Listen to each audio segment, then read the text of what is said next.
जी, अब आपकी इजाजत के साथ हम सवालों को शामिल कर लेते हैं। और पहला सवाल मदन का है स्वामी जी। उनके भाई हैं, 36 साल उनकी उम्र है और पिछले 2 महीने से कमर का दर्द उनको है और पैर उनके सुन्न पड़ जाते हैं। कमर में दर्द है और पैर सुन्न हो जाते हैं, तो उनके लिए क्या उपाय है? चलो बेटी, उष्ट्रासन करो, पूर्ण उष्ट्रासन करो। तो देखो, ये मदन के भाई के लिए कमर के लिए बता देते हैं। उष्ट्रासन तो मेरी तरह से कर लें और पूर्ण उष्ट्रासन इन बेटियों की तरह कर लो, झुको पीछे ऐसे, जो पूरा कर पाए। ज्योत्सना भी पूरा कर लेती है वैसे, तो हमारी ये बेटियां भी कर रही हैं। तो ऐसे जिनसे जितना बन पाए उतना कर लो। और उष्ट्रासन के साथ साथ फिर मकरासन, भुजंगासन, सलभासन, मरकटासन। और आज एक मैया आई थी, बोली थी 30 साल से कमर दर्द हो रहा था, मैं तो सोच रही थी मरूंगी, मैं तो बच गई। मैंने भुजंगासन किया, मकरासन किया, सलभासन, मरकटासन किया, त्रयोदशांग गुग्गल खाया, चंद्र प्रभावटी, त्रयोदशांग गुग्गल और खाली पेट पेड़ानिल गोल्ड खा लिया और यहाँ की श्रृंगी और कराली बाबा जी, मैं तो दौड़ सकती हूँ। मैंने दौड़ा के दिखाया उसको, सच में दौड़ने लगते हैं। तो मदन जी से लेकर के और भी ये लाखों करोड़ों लोगों का प्रश्न है कमर दर्द वाला, तो सबका समाधान मिल गया होगा। अगला प्रश्न आप ले लीजिए। अगला प्रश्न स्वामी जी अजीत का है। उनकी पत्नी है, 55 साल उनकी उम्र है और पिछले 6 महीने से उनको खांसी की दिक्कत है और दवाएं ले रही हैं लेकिन आराम नहीं मिल रहा है। तो अब ये जिद्दी खांसी कैसे जाएगी?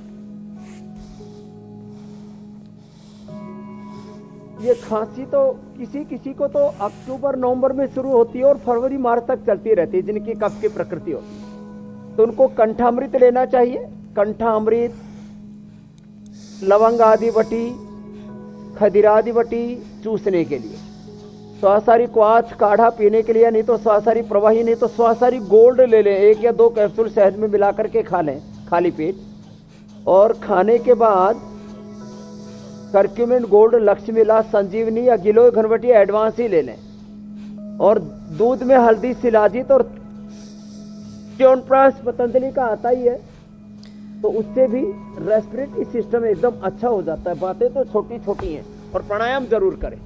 तो ये च्यवनप्राश हमने खाली प्रदर्शनी के लिए नहीं लगाया हुआ, ये बड़ा जबरदस्त है। ये च्यवनप्राश जो है ये मैं इंडिया टीवी पर भी भिजवा देता हूँ। आप कहोगे स्वामी जी दिखाते हो, खिलाते नहीं हो।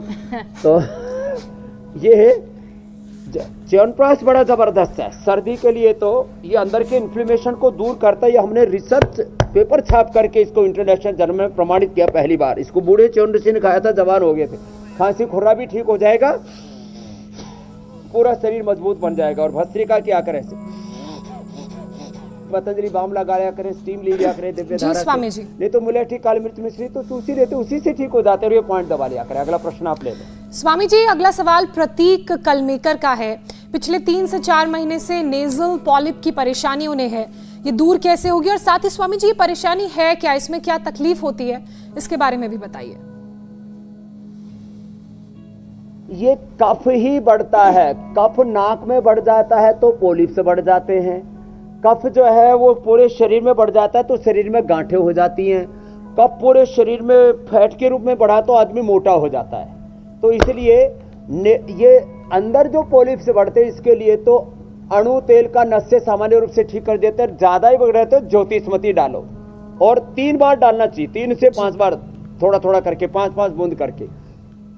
200 से 250 से लेकर के 500 ml तक कफ निकलता है, पता ही नहीं लगता कहाँ जमा है इतना सब, और वो पूरे ठीक हो जाते हैं। तो 1 से 2 सप्ताह में पूरे ठीक हो जाएंगे। अणु तेल या ज्योतिष्मती का नशा करें, नहीं तो अपना पतंजलि कच्चे घाने का सरसों का तेल लो, वही नाक में डालो और वही उसी से खाना पका लो। और थोड़े दिन घी, तीखी तली चीजें, ठंडी चीजें बंद करें। थोड़े दिन दिव्य पेय पी लें, स्वासारी पी सकते हैं, स्वासारी भट्टी ले सकते हैं। बहुत छोटी छोटी चीजें हैं। ब्रोनकोम ले सकते हैं। ये कफ जन्य ही होते हैं पॉलिप्स, नहीं तो बार बार नाक कटाना पड़ता है। नाक कटाना बहुत बुरी बात है, अंदर से काटो या बाहर से किसी के नाक कट जाए, वैसे ही किसी के नाक कट जाए, इज्जत चली जाए। बिल्कुल। अगला प्रश्न आप ले लो जी। घनश्याम का अगला सवाल है स्वामी जी, वो कह रहे हैं कि बेबी को टॉन्सिलाइटिस की प्रॉब्लम है और इसका इलाज क्या है? स्वामी जी इससे पहले आप जवाब दें, आपने स्वामी जी आज भी और इससे पहले भी कई बार पुरुषों को खड़ूस कहा है। देखिए आज लगातार कई सवाल ऐसे आए जिसमें पति ने अपनी पत्नी की कितनी फिक्र करते हैं वो ये दिख रहा है, पुरुष अपनी वाइफ की कितनी फिक्र करते हैं। 2-3 सवाल आ गए हैं जो पत्नियों के लिए थे। ऐसे ऐसे ऐसे पत्नी भक्त पतियों का एक बार जोरदार अभिनंदन होना चाहिए। भाई देखो, मैं तो ये मानता हूँ, हुसैन ये आपके लिए भी है। सारे साधु संत महात्मा कहते हैं सुबह उठ करके पति को प्रणाम करना चाहिए। मैं अकेला साधु जो कहता हूँ कि सुबह उठ करके पत्नी को प्रणाम करना चाहिए। तो स्वामी जी बहुत सारे लोग ये दिन कहते अच्छा हैं जाएगा। इन बेटियों को आपको पूज्य अनुभव नहीं है ये पूज्य वाला, बहनें, इसलिए आप ऐसा कहते पूज्य हैं। मातृशक्ति बोलता हूँ। और आपसे जरूर कराऊंगा एक दिन ये कर्मकांड। तो खैर, अच्छा स्वामी जी घनश्याम जी के सवाल का जवाब दे दीजिए। तो आप रात के अंधेरे में कर लेना, कोई बात नहीं, उजाले में आपको शर्म आती है।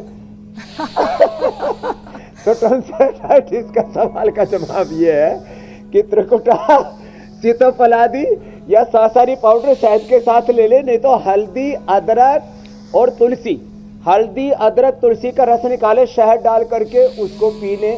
और एलोवेरा, ये जो एलोवेरा है ना, अब ये जो हल्दी भी इधर रखी हुई है, एलोवेरा और हल्दी, ये 100-200 ml एलोवेरा, इसमें 10 ग्राम हल्दी मिला लें, थोड़ा इसमें त्रिकुटा या काली मिर्च सौंठ कोई भी ऐसी चीज मिला करके, थोड़ा सेंधा नमक मिला करके इसका गरारा कर ले। टॉन्सिल एकदम से अच्छे हो जाते हैं। और ये पॉइंट दबा लें और कपालभाति के साथ उज्जाई भी कर ले। तो घनश्याम जी के प्रश्न का उत्तर भी दे दिया। इंडिया टीवी हर वक्त हर जगह डाउनलोड करने के लिए सर्च करें India TV news Google play store या ऐप स्टोर पर।